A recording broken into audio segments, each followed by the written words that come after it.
पाकिस्तान को कब्जा group duffer डाकू अलायंस के हाथ में देने के लिए पाकिस्तान ने अमरीकी सेंटकॉम चीफ जनरल कोरेला को निशाने इम्तियाज से नवाज दिया।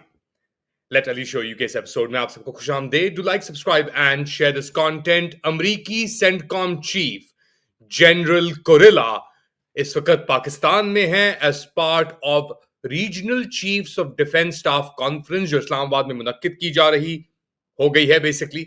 और इसके अंदर ना सिर्फ अमेरिका के military leaders but Kazakhstan, Kyrgyzstan, Tajikistan और उज्बेकिस्तान के भी मिलिट्री चीफ्स मौजूद हैं। और ये एक मल्टीलैटरल एंगेजमेंट है जो की जा रही है। आप तस्वीर देख सकते हैं, इसके अंदर पावर डायनामिक्स भी आपको समझ आ जाएंगे, क्योंकि अगर पाकिस्तान के अंदर इस वक्त सबसे बड़ी कुव्वत जो जिसने अपने आशीर्वाद दिए हुए हैं पाकिस्तानी काबिज ग्रुप को, इस काबिज टोले को जिसने पाकिस्तान की foreign policy, economic policy, human rights policy, constitutional सबको तबाह कर दिया है, तो उसके पीछे जनरल कोरेला है। जनरल कोरेला एक डेकोरेटेड आर्मी, अमेरिकन आर्मी के वेटरन तो नहीं है, अब सर्विंग ही है, मगर उनका बहुत एक्सपीरियंस है अफगानिस्तान के अंदर और इराक के अंदर भी।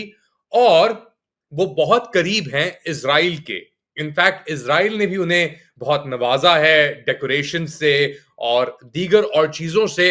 और अब उनकी छाती के ऊपर एक और तमगा लग गया है, क्योंकि पाकिस्तान के अंदर आप जानते हैं कि हम तो जंग लड़े बगैर ही तमगे अपने ऊपर ठान लेते हैं। तो जनरल कोरेला को भी एक तमगा दे दिया गया है पाकिस्तान के अंदर, और ये तमगा लगा रहे हैं जनरल आसिम मुनीर के इंस्टॉल्ड शुदा आसिफ अली जरदारी। और बात करते हैं इस तमगे के ऊपर भी, बट पहले थोड़ा कॉन्टेक्स्ट कि ये जो conference regional chiefs of defence staff conference हो रही है पाकिस्तान के अंदर, अब America regional chiefs of defence staff conference का हिस्सा है क्या, रीजन का हिस्सा है? अगर आप लाइनअप देखें कि कौन कौन इसके अंदर मौजूद है, काजाकिस्तान, किर्गिस्तान, ताजिकिस्तान और उज्बेकिस्तान। उज्बेकिस्तान का एक बहुत ही अहम रोल था। ये जो ग्लोबल वॉर ऑन टेरर 2001-2 के अंदर शुरू हुई थी, अमेरिका को जो बेसिस प्रोवाइड किए थे इनिशियली, वो पाकिस्तान की तरफ से नहीं हुए थे, वो उज्बेकिस्तान की तरफ से ऑपरेट हो रहे थे। तो ऑब्वियसली एक उज्बेकिस्तान का बहुत अहम किरदार है। बट आपको इस पट्टी को एक तुर्किक अलायंस के प्रिज्म से देखना होगा। नेटो के अंदर सबसे बड़ी जो अस्करी कुवत है वो है अमेरिका, उसके बाद है तुर्की। और तुर्की पिछले कुछ सालों से, एक 10 साल से अपने आप को एक्सपैंड कर रही है एक तुर्किक काउंसिल की शक्ल में। उस तुर्किक काउंसिल के अंदर काजाकिस्तान है, किर्गिस्तान है, अजरबैजान है, उज्बेकिस्तान और ताजिकिस्तान नहीं है, बट ये पूरे तुर्किक स्पीकिंग एरियाज या कंट्रीज के अंदर इनकी शमूलियत होती है, एक्सेप्ट ताजिकिस्तान जो आप समझ लें एक पर्शियन या फारसी स्पीकिंग इन्फ्लुएंस के अंदर आता है। बट ये जो तुर्किक आउटरीच है ये दो तरफ जाती है। एक तरफ तो ये रशिया को कट इन करती है और दूसरी तरफ ये जाती है all the way to China के बॉर्डर्स पे ताजिकिस्तान के साथ।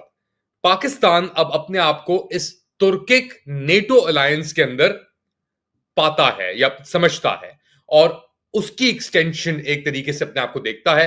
अमेरिका का इसके अंदर बहुत अहम किरदार है, क्योंकि अमेरिका, हम देखें अगर काराबाग के अंदर जो जंग हुई थी 2020 के अंदर, 44 दिन की जो जंग थी अजरबैजान और आर्मीनिया के दरमियान, काराबाग का मकबूजा एरिया जो आर्मीनिया 1992 से उसके ऊपर काबिज था, उससे जान छुड़ाई। टर्किश ड्रोन्स ने अटैक किया रशियन रेडार और टैंक्स को, और फिर आहिस्ता आहिस्ता पूरा एरिया उन्होंने ले लिया, खानकेंदी भी ले लिया, और जो लाचन कॉरिडोर है उसके दरवाजों तक वो पहुंच गए, और फिर वहां पे उन्होंने वो दरवाजे बंद कर दिए। इसके अंदर अमेरिका का बहुत अहम किरदार था, और अमेरिका के अंदर जो एंटी रशियन और प्रो इजराइल ब्लॉक है उसका बहुत ही अहम किरदार था। अगर आप देखें माइक डोरान जैसे लोग उधर पहुंचे, और उन्होंने हडसन इंस्टीट्यूट ने अजरबैजान की तरफ से, टर्की की तरफ से प्रोपेगेंडा भी किया, क्योंकि उनकी मिलिट्री इंटरेस्ट यहां पे मौजूद है। अब जनरल कोरेला यहां पे कैसे आते हैं? जनरल कोरेला इस पूरी इस पूरे ड्रामे के अंदर एक बहुत अहम किरदार हैं। पिछले 2 ढाई साल से वो सेंटकॉम के अंदर भी हैं, मगर उनके सबसे बड़े और बड़े सपोर्टर सबसे वो रहे हैं, ना सिर्फ इज़राइल के, बट पाकिस्तान के अंदर field marshal Syed Asim Munir, NIM, chief of army staff, COAS Pakistan के।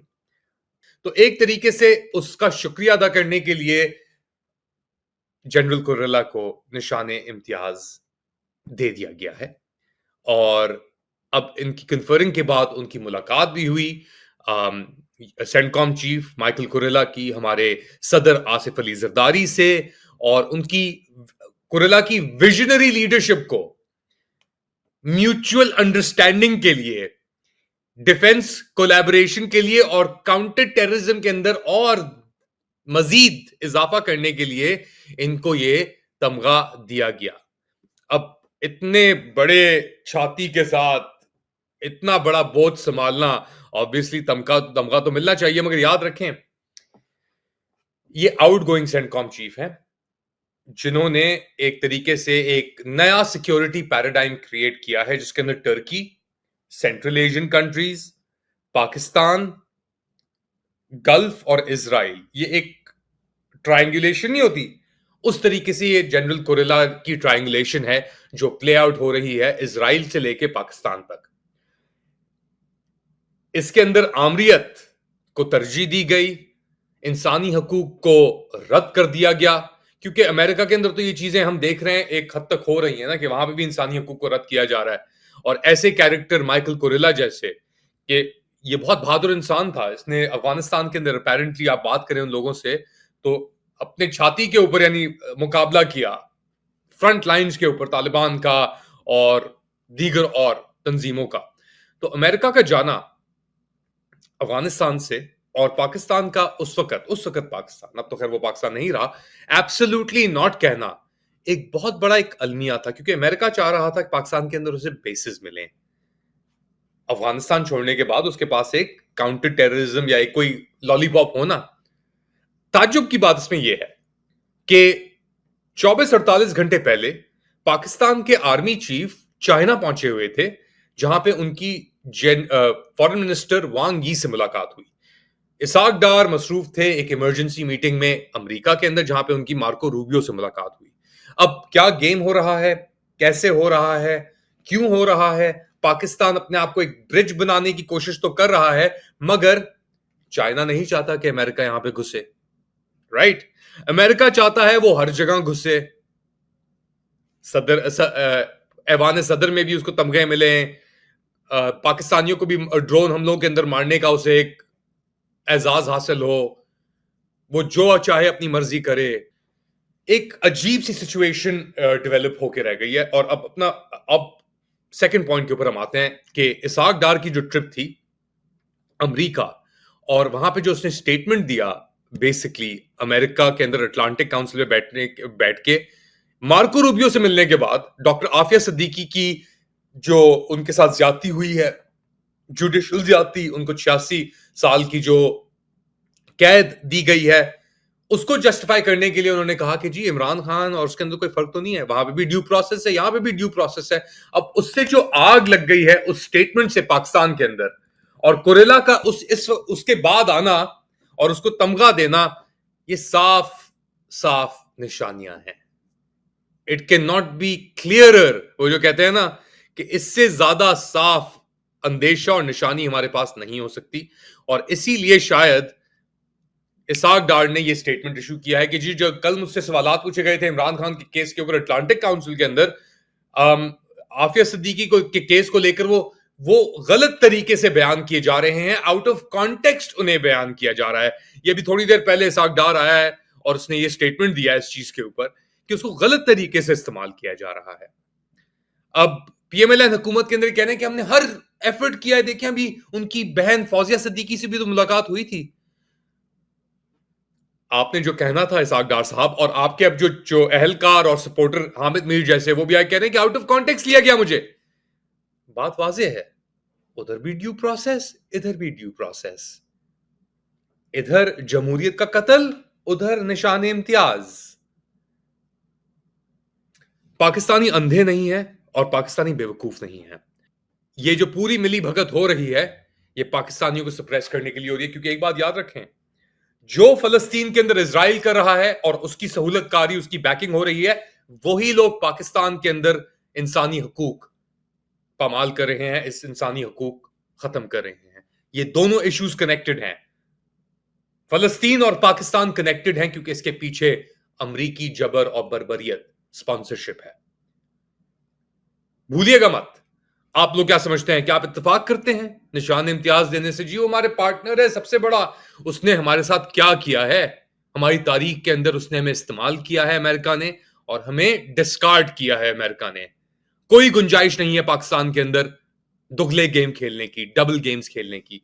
चाइना के साथ एक गेम, अमेरिका के साथ दूसरा गेम। तो क्या हो रहा है? क्या गेम है पाकिस्तान का? ये ब्रिज, ये डबल गेम कब तक और चलता रहेगा?